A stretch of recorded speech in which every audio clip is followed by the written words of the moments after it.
दोस्तों, जब हम केजीएफ यानी कोलार गोल्ड फील्ड्स का नाम सुनते हैं तो सबसे पहले दिमाग में फिल्मी डायलॉग और रॉकी भाई का चेहरा घूम जाता है।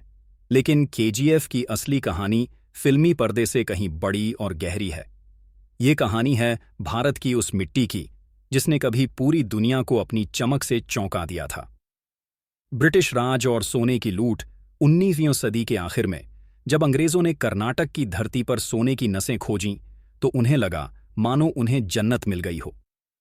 कम साधन, सीमित तकनीक और अनगिनत चुनौतियों के बावजूद उन्होंने केजीएफ को एक विशाल खदान में बदल दिया। खदान, यहां से निकलने वाला सोना सीधे ब्रिटेन भेजा जाता था।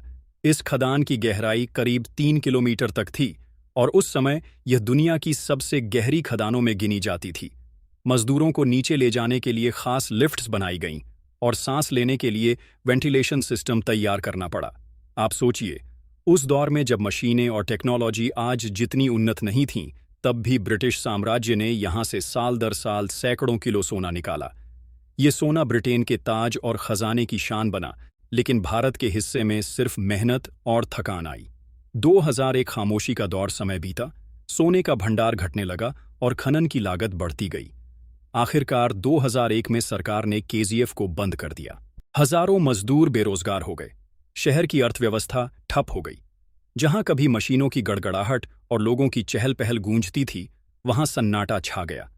केजीएफ की खामोश गलियां उस सुनहरे अतीत की गवाही देने लगीं। 2025 सुनहरे सपने की वापसी। लेकिन कहते हैं कि भारतीय मिट्टी की ताकत कभी खत्म नहीं होती। भारत सरकार ने 2025 में ऐतिहासिक फैसला लिया, केजीएफ को दोबारा जिंदा किया जाएगा। नई योजनाओं के मुताबिक हर साल लगभग 750 किलो सोना यहां से निकाला जाएगा, यानी लगभग हर दिन 2 किलो सोना। और सबसे खास बात, इस बार यह सोना ब्रिटेन नहीं जाएगा बल्कि भारत की तिजोरी में जमा होगा। अगर आपको वीडियो अच्छा लगे तो कमेंट में जय हिंद लिखना न भूलें। क्यों जरूरी है केजीएफ? आज भारत दुनिया का सबसे बड़ा सोने का आयातक है। हर साल अरबों डॉलर खर्च कर हमें विदेशों से सोना लाना पड़ता है। यह विदेशी मुद्रा हमारे आर्थिक बोझ को और भारी बना देती है। अब सोचिए, अगर वही सोना हमें अपनी ही धरती से मिलने लगे तो हमें किसी और पर निर्भर रहने की जरूरत क्यों होगी? यही वजह है कि केजीएफ का दोबारा खुलना सिर्फ एक खदान का खुलना नहीं है, बल्कि भारत की अर्थव्यवस्था को आत्मनिर्भर बनाने की दिशा में क्रांतिकारी कदम है। असली हीरो कौन है? फिल्मों ने केजीएफ को मशहूर बना दिया, लेकिन इस कहानी के असली हीरो रॉकी भाई नहीं हैं। असली हीरो हैं वो वैज्ञानिक जो नई तकनीकें विकसित कर रहे हैं, वो इंजीनियर जो खदान को सुरक्षित बनाने की योजना तैयार कर रहे हैं, और वो मजदूर जिनके हाथ फिर से मिट्टी को सोने में बदल देंगे। नई तकनीक, नया जमाना। इस बार खनन का तरीका पहले से कहीं ज्यादा आधुनिक और सुरक्षित होगा। AI based drilling system, laser scanning तकनीक, अत्याधुनिक वेंटिलेशन सिस्टम, इन सब के साथ खदान को पर्यावरण के अनुकूल भी बनाया जाएगा ताकि विकास और प्रकृति दोनों का संतुलन बना रहे। सिर्फ खदान नहीं, पूरा इकोसिस्टम कोलार का पुनर्जन्म सिर्फ सोने तक सीमित नहीं रहेगा।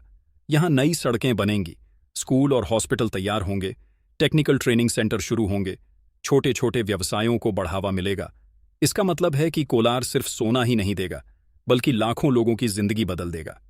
सोने की चिड़िया, वापसी का सपना।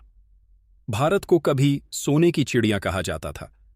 वह पहचान खो गई थी, लेकिन क्या अब वक्त आ गया है कि हम फिर से उस मुकाम पर लौटें? केजीएफ की वापसी हमें यही उम्मीद देती है कि आने वाले सालों में भारत न सिर्फ सोना निकालेगा, बल्कि अपने आर्थिक पंख भी और मजबूत करेगा। दोस्तों, आप क्या सोचते हैं? क्या भारत फिर से सोने की चिड़िया बनने की राह पर है? अपना विचार कमेंट में जरूर लिखें और चैनल को सब्सक्राइब करना न भूलें।